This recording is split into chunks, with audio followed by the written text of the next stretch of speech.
There is one thing that's going to decide the Premier League title race between Liverpool and Man City, and it's absolutely huge. In this video, we're going to break down Liverpool's form and, of course, Man City going into what I think is a huge Premier League title race, one of the best the league's seen in many, many years. I tweeted saying it might be as good as the Aguero season. 3 sides that can all win the Premier League title. I'll be covering the Arsenal game on the channel, so make sure you subscribe. And of course, we're going to break down Liverpool and Man City in this video ahead of what is one of the biggest games for both managers. And of course, it could be the last time the two managers meet whilst Jurgen Klopp is in the Premier League. We're going to start off with Liverpool. Their form has been absolutely incredible. I think even the Nottingham Forest game, I genuinely think they could have drawn that game and there wouldn't have been a pundit out there that would have discredited them for drawing. Now, I know Forest are in and around the relegation zone. They're probably not going to get relegated because of the other 3 sides coming up who have been, relatively poor. But still, I think going to the City ground after the week that Liverpool had, the amount of minutes this Liverpool side are playing, the amount of competitions that Jurgen Klopp is juggling, I really wouldn't have criticised Jurgen Klopp for drawing that game. I really wouldn't. At Anfield, it's a different story, of course. So this Liverpool side are living on adrenaline. We've got to be real and say they've gone all the way in a League Cup final at Wembley. That alone is absolutely incredible. The likes of Conor Bradley, McConnell, of course, Jadon Danns, who played against Nottingham Forest as well, came on, and Bobby Clark, who's starting in midfield against Nottingham Forest, who I think that is very premature in their career. So Liverpool at the moment are operating on pure momentum. They're trying to squeeze every single ounce of quality out of every single player, whether it's someone they've signed or someone who's been there for a long time or someone who's literally just come out of the academy and is just about ready to play Premier League football. I'd argue someone like Bobby Clark should be playing 5 or 10 minutes max. And the fact he's starting at a tough place like the City ground, again, it says Jurgen Klopp is almost spread betting. I think he's trying to get 5 to 10% marginal gains out of all of these players, and he's achieving that. The back line's been fantastic in recent weeks. Again, keeping a clean sheet against Nottingham Forest in this game was underrated from Liverpool, in my opinion.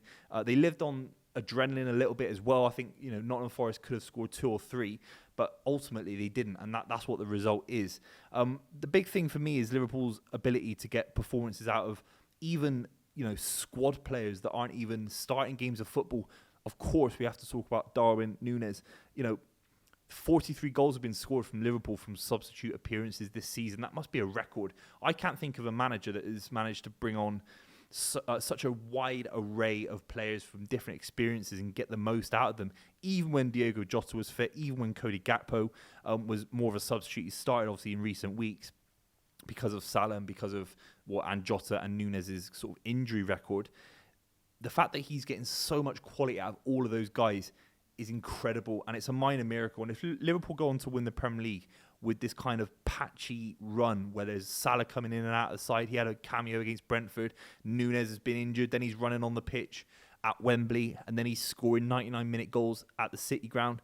Cody Gakpo, I don't think he's in good form, really. I think he should be doing a lot better, in my opinion. Still keeping him ticking. He's still operating at a good level, and the confidence from there's not a single player you can think, they're completely out of confidence. Look at Marcus Rashford, for example. We can have such a big debate about some of these players at Man United or Chelsea, and say, yeah, he's having a decent season, but Rashford's down, not having good form.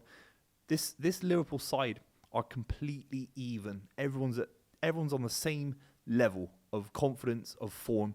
And it's absolutely huge. Sometimes we can microanalyze football to death. If we had to look at it from a macro perspective, a wider lens at this Liverpool side, what do they do well?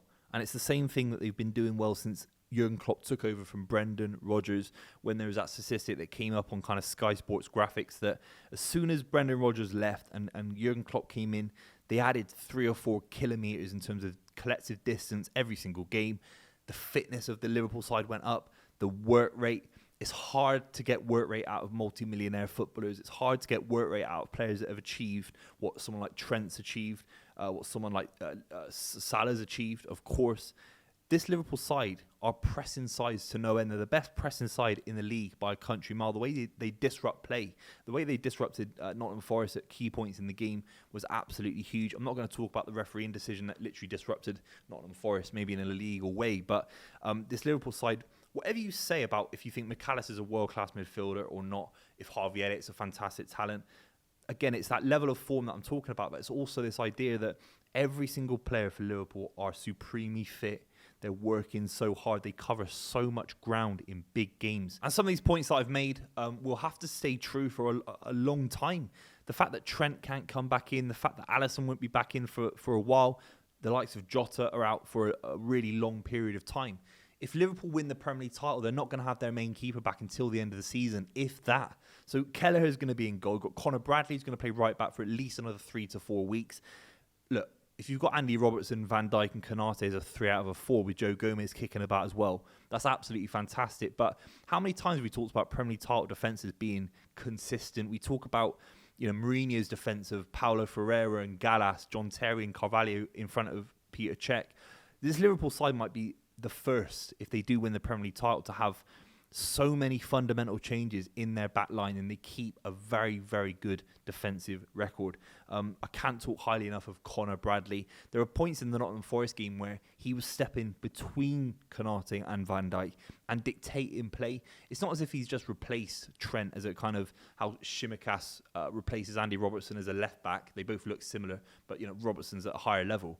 There's Conor Bradley guys doing things intrinsically similar to Trent, popping into midfield at points and spraying things around. I'm not saying he's as good as Trent, and of course Trent had a huge role to play in the game against Man City at the Etihad, but some of these players are taking on the characteristics of the ones that they're deputising for, and that's absolutely ridiculous. Right, we have to talk about Man City. The Manchester derby was absolutely huge, but Liverpool and Jurgen Klopp will be looking at huge opportunities to exploit Man City. Particularly, I still think that ball around the corner is huge for rival sides against Man City, especially at Anfield with the pressure. It's a shame for Liverpool fans, of course, that Trent won't be involved in the game in any capacity. But the likes of Alexis McAllister's got that cute little ball. We saw it with how he dinked it into Darwin Núñez against Nottingham Forest.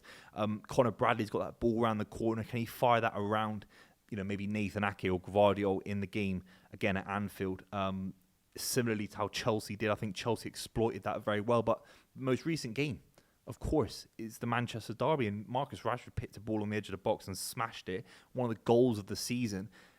It's not about the finish, because it was an elite finish. Jurgen Klopp will be far more interested in how Marcus Rashford got that space in the first place. This City side, unbeaten in 19, incredible form, really.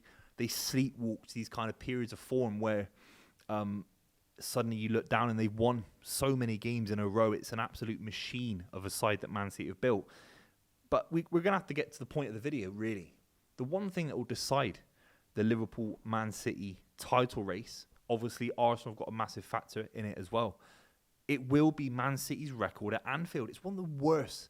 Even, I bet Bournemouth have got a better record at Anfield in the last 20 years than Man City. One win in 18 years. It was Nicolas Anelka scoring for Man City when I was a kid. And then, of course, City won 4-1 at Anfield a couple of years ago in 2021. I think a lot of those results get crowded out by the fact it was during COVID and it was kind of a weird period of time. Not to discredit anyone for winning anything during those years, but sort of since fans go back into the stadium in the league, City haven't won again. So it's almost take away that COVID anomaly. And again, it hasn't been a very good, it's been an awful record. Guardiola's won there once in 8 appearances at Anfield. It's absolutely ridiculous. Of course, that includes Champions League performances. I think there's a few cup performances in there as well. And all of them are really, really poor. So we're going to do, obviously, a bit more content about the Liverpool-Man City game as we approach. But the overview has to be that City have to go to Anfield and change the way that Guardiola has approached Jurgen Klopp games at Anfield fundamentally. It's the last one. Obviously, there'll be an argument that if City play our way, then City are going to win comfortably on some level, because the performance of what City can do on their day is absolutely huge. Absolutely huge. The way City approach these Liverpool games is going to be very, very interesting. The quality of possession is going to have to be a lot higher. The amount of turnover of possession that Man United even enjoyed in the first half. It was a different narrative in the second half, don't get me wrong. But in the first half, the amount of opportunities that Man United found themselves in, that ball that came around the corner for Marcus Rashford, of course, again, as I said earlier, when he was through on goal, chances that Erik ten Hag's probably pulling his hair out of missing, because I think you need 2 or 3 against Man City at the Etihad. But Liverpool will absolutely be looking to exploit space down the flanks and hitting City on the counter-attack early. Jeremy Doku, it's going to be a lot better if he starts the game. I think Jack Grealish is a perfect player to play against Liverpool because he keeps possession, he keeps pressure high on sides. Jeremy Doku is a high-risk player. It's going to lose the ball a lot to try and gamble. That isn't what I think City need. And it might be an extra midfielder that plays, or even Julian Alvarez kind of tucked in as a winger. That might happen at Anfield. But something has to change for City. There has to be a change of approach. It might have to be something that's a little bit more defensive. It might have to be something that maybe employs some sort of idea that there will be counter-attacking football. And you bring up, maybe you have an extra defender. Maybe you pack the back line with centre-backs and you play Kyle Walker further up. You play 3 at the back and wing-backs. I'm not saying that's traditional for Pep Guardiola, but it has happened in the past. It's that important, in my opinion, that City go there and do something radically different, because the record is so bad. If it was the Etihad, it'd be a different narrative. And Liverpool enjoyed a lot of opportunities in that game. They were lucky with Alisson. I think there's an absolute disgrace how that was called a foul for the Haaland goal, I think it was. But ultimately, something has to give in the City game. It's not just about giving Rodri the ball and see what happens. Kevin De Bruyne as well, Phil Foden. They won't get the same amount of joy that they did against Man United. So for me, the one thing that has to change, something has to give. That record, it's the biggest game for Guardiola in a very, very long time. Let me know what you think in the comments down below. Obviously, tons of content coming out on the channel, so make sure you subscribe. I'll see you very, very soon.